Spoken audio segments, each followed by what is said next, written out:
Okay, so a really tight 1-0 win for Chelsea at Stamford Bridge. But, was it just about the 3 points? Mm-hmm. Welcome to the deep dive. We're going to unpack that Premier League clash between Chelsea and Manchester United, the one from May 16th, 2025. We'll use the official match report mostly, kind of get the immediate story, maybe some opinions around it, and I guess what it felt like. Yeah, exactly. This was match week 37, wasn't it? Right at the end of the season. Yep, 2024-25 season.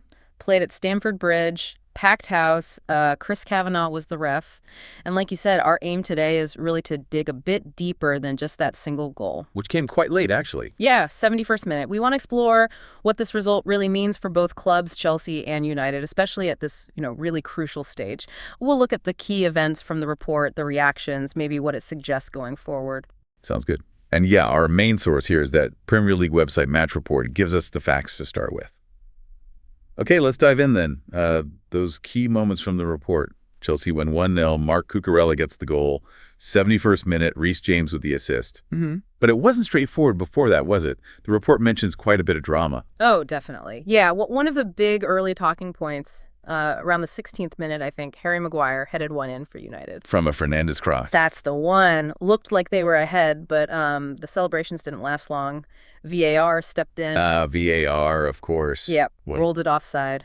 Tight call, apparently. You can just imagine the frustration for United there, seeing that lead just vanish. Yeah, a real momentum killer, potentially. And then later on, after the hour mark, more drama, right? Chelsea's Tyrique George went down. Onana challenge. Exactly. Inside the box, the ref, Kavanagh, he pointed straight to the spot. Penalty, Chelsea. Big moment. Huge. But then, he gets called over to the monitor. VAR check again. Yep. He looks at it, comes back, reverses the decision. No penalty. Yeah. Wow.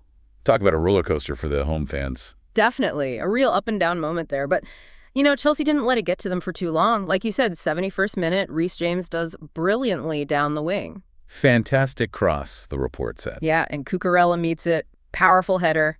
Goal. His 5th Premier League goal of the season, apparently, which, for a defender, that's a pretty significant contribution. Absolutely. And they could have made it 2-0, couldn't they? The report mentions Noni Madueke had a big chance soon after. Mm-hmm. Dragged it wide, I think. Yeah, went wide. In games like this, those misses can sometimes really cost you, but, well, not this time for Chelsea, luckily for them. True. The report also notes Kavanagh, the ref. Yeah. He was pretty busy with his cards. Yeah. Who got booked? Well, for United, Fernandes, Casemiro, Mazraoui, Amad Diallo. And for Chelsea, Ugarte, Aiden Heaven, and Cole Palmer, too. So a few names in the book. Standard for a tense game, I suppose. Pretty much. And lots of subs, too. Both sides trying to, influence things in the second half. Right. So, yeah, just the one goal separating them. But the report makes it sound like a game with, well, plenty going on. Lots of tension. Definitely. Okay, let's zoom in on Chelsea then. What does the report say this win means for them? Seems pretty massive for their season aims. Oh, absolutely massive. The report is really clear. This win gives their Champions League qualification hopes a huge, huge boost. Right. It actually moved them up into 4th place. 66 points.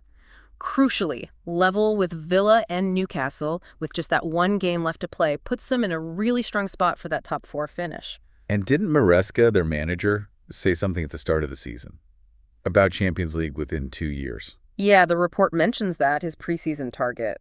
And, well, this result puts them firmly ahead of schedule on that front, doesn't it? It says a lot about the progress they've made this season, I think. Definitely. But the report wasn't all glowing, was it? Mentioned some struggles. No, not entirely. It does mention, particularly in the first half, Chelsea found it a bit difficult playing out from the back. Mm-hmm. And the report suggests United were trying to jump on that, pressing them high up the pitch, trying to force mistakes. And what about the fans?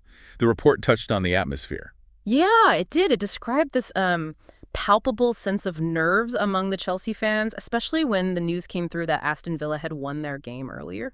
Right. So they knew they had to win. Exactly. They knew how vital getting their own 3 points was to keep hold of that 4th spot. The pressure was really on. Understood. And Cucurella, the goal scorer, he gets singled out. Yeah, the report calls him the man of the hour.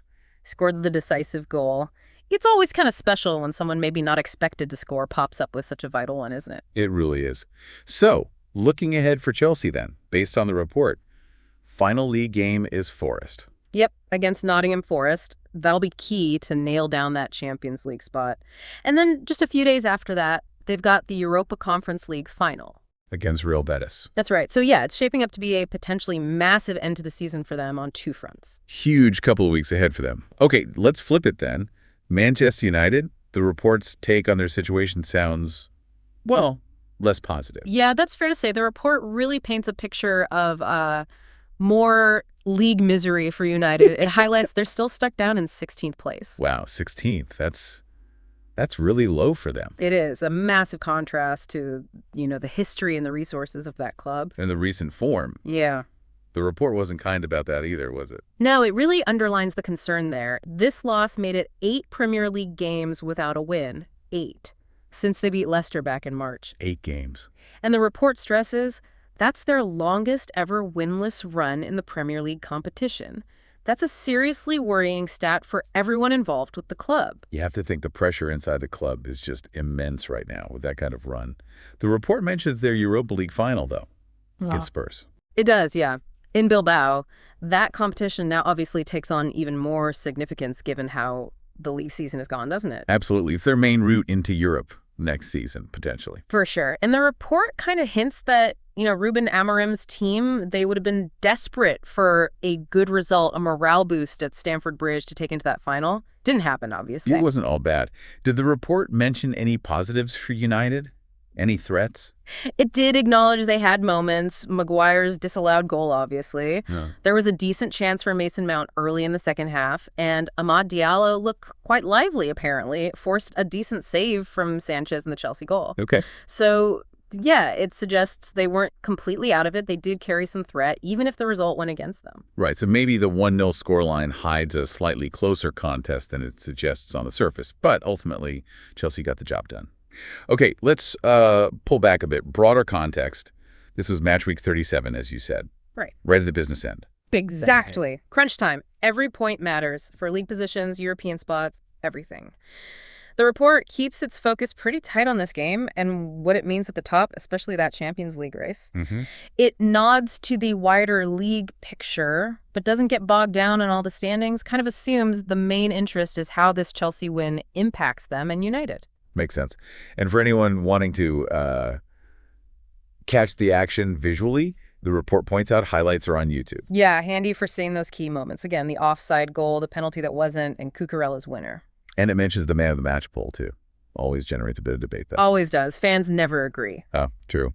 Okay, let's get nerdy for a second. Tactics and lineups, as per the report. Chelsea set up in a 4-2-3-1. That's right. Sanchez in goal. The back four was Cucurella, Adarbioyo, Colwill, and Reece James as captain. Then you had Madueke and Enzo Fernandez holding deeper in midfield.